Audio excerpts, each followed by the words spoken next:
68% of patients who get a prior authorization denial never appeal it. Not because they gave up, because nobody told them there was a clock running. And once that clock runs out, the insurance company wins automatically. No second look, no explanation required. Everything in this video is for educational purposes only and does not constitute legal or medical advice.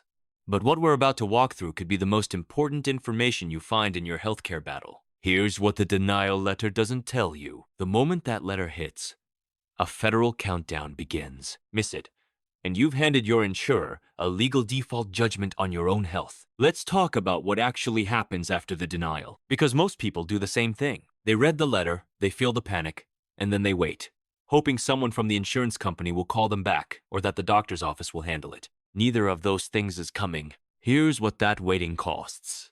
A 2023 report from the Kaiser Family Foundation found that insurers denied approximately 17% of in-network claims for marketplace plans. And of those denials, fewer than 1 in 10 patients filed a formal appeal. Think about that number. 9 out of 10 people just paid out of pocket, went without care, or went into debt for something they were likely entitled to under their own plan. The average denied claim that goes unappealed costs the patient $3,400 out of pocket. That's not an accident, that's the business model. Now here's where it gets structural. Under the Affordable Care Act, and reinforced by regulations from the Centers for Medicare and Medicaid Services, every insurance plan sold on the federal or state marketplaces is required to give you a formal internal appeals process. If you have employer-sponsored insurance, the Employee Retirement Income Security Act, known as ERISA, governs your plan, and it has its own mandated appeal rights. Medicare has a separate process entirely through the Office of Medicare Hearings and Appeals. But there's one thing all of these systems share.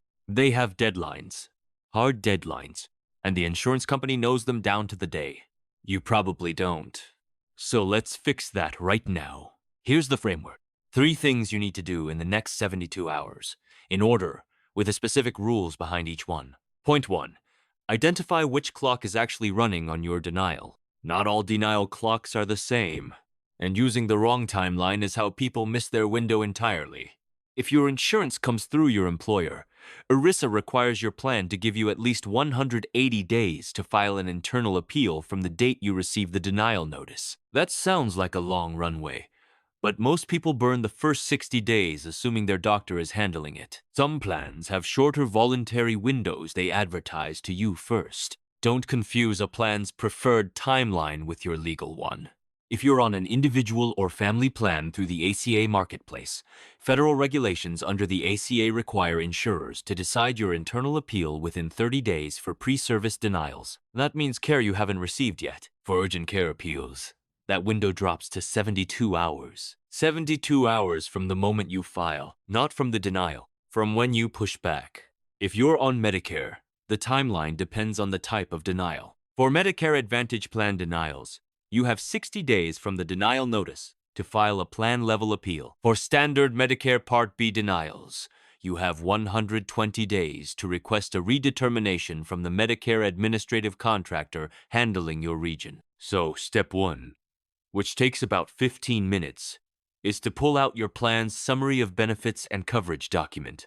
Every plan is legally required to provide this. It must list your appeal rights and deadlines. If you can't find it, call your HR department or the insurer's member services line and ask specifically for the summary of benefits and coverage. Write down the deadline they give you, then subtract 7 days from that, because mail delays and processing times are not your friend. Which of these 3 plan types covers you right now? Marketplace, employer, or Medicare? Drop it below and tell us if you've ever tried to appeal a denial. We read every single one. Point 2. File the internal appeal using the exact language that triggers their legal obligation.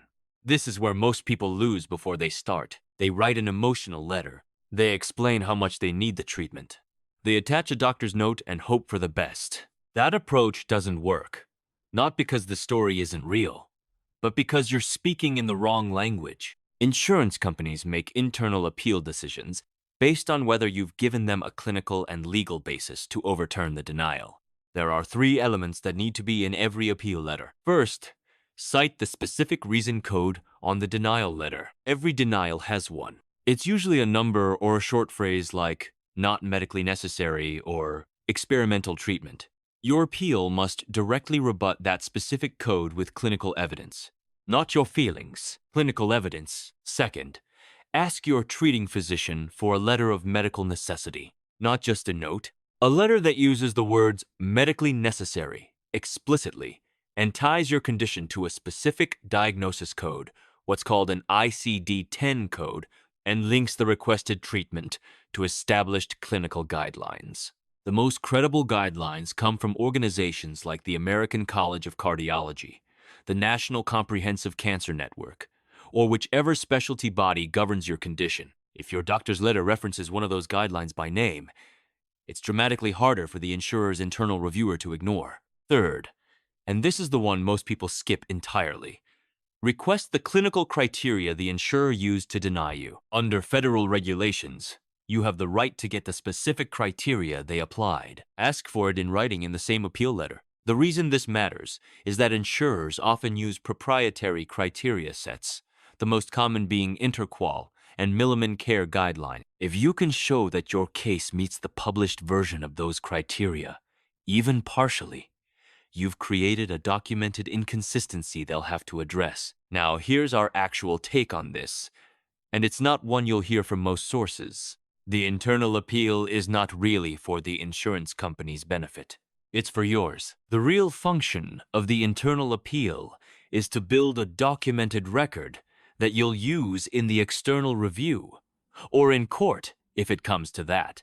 Every letter you send, every response you receive, every day that passes without action, all of that becomes your evidence file. Treat the internal appeal like you're already preparing for the next stage, because you might be. If you've ever gotten a denial letter and felt like the system was built to confuse you, that's exactly what we unpack here every week. Subscribe, and you'll never walk into one of these situations blind again.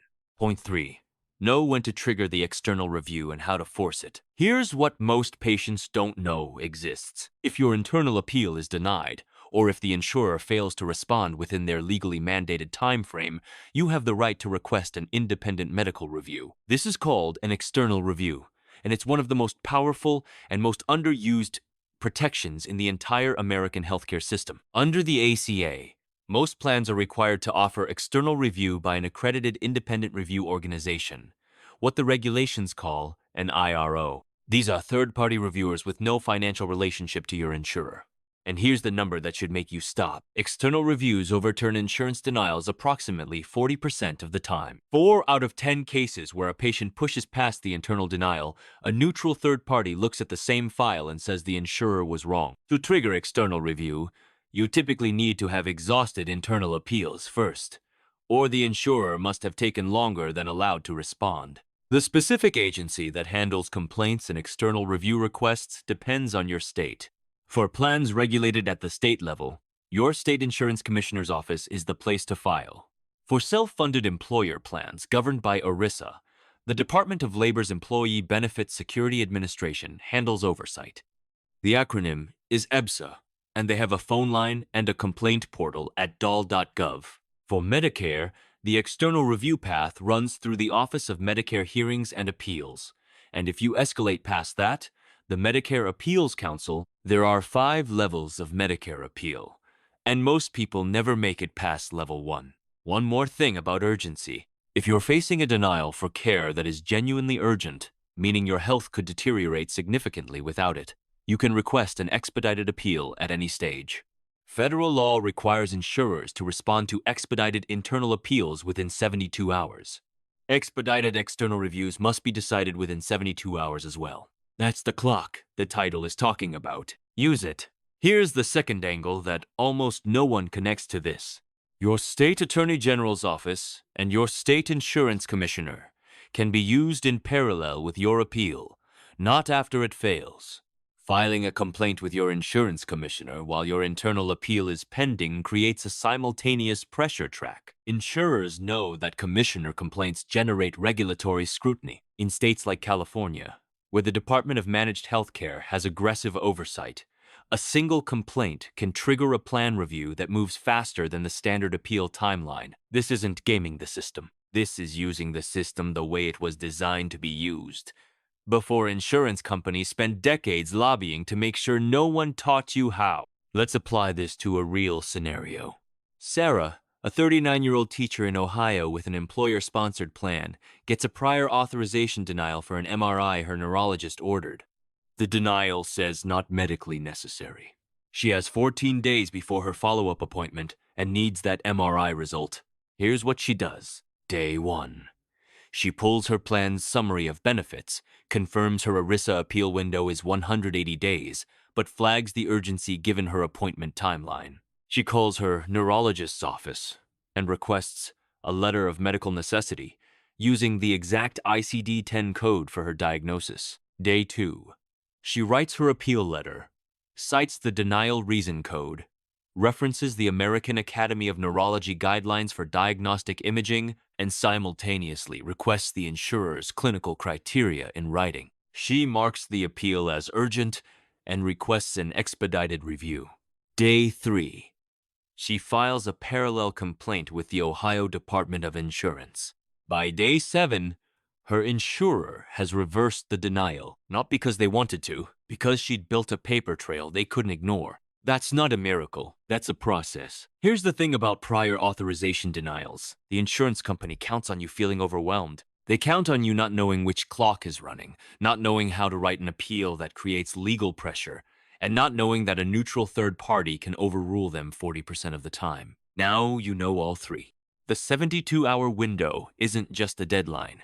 It's a leverage point. Use it like one. The next video covers what happens when your insurer delays instead of denying, a tactic called administrative exhaustion, and it's actually more common and more damaging than the denial itself. It's already on the channel. And before you go, has your own prior authorization denial ever been reversed? Or did the clock run out before you knew it was counting? Tell us what happened, because what you share helps someone else fight back.